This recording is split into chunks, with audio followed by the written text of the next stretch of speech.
मनोज मस्ताना।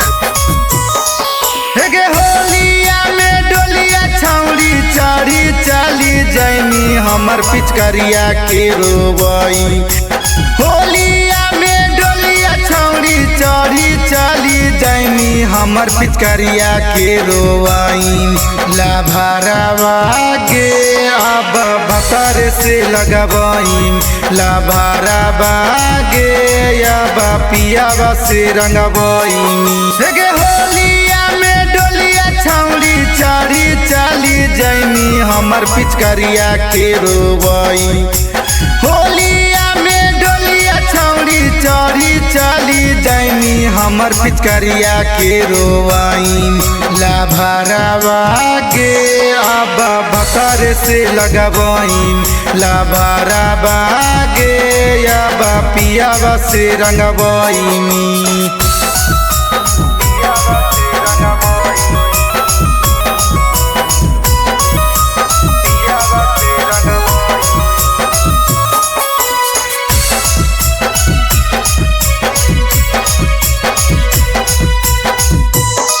आगे सुना गे हमर मालावा बेचारी जाही देखे फगुआ में दुख भारी। आगे सुना गे हमर मालावा बेचारी जाही देखे फगुआ में दुख भारी।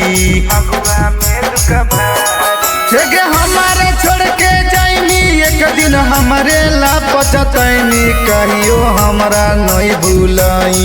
आगे हमारे छोड़ के जाइनी एक दिन हमारे लापतैनी कहियो हमरा नहीं भूलाई। लाभारावा गे अब भतर से लगबई। सोना मागे अब भतर से लगबई।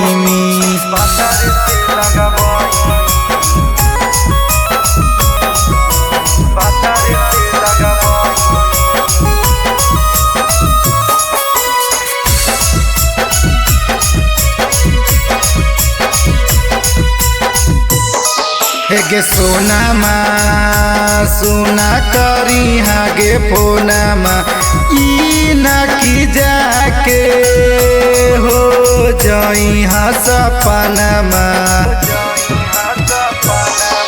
गे सोनामा सुना करी हागे फोनामा ई ना की जाके हो जाई है सपनामा।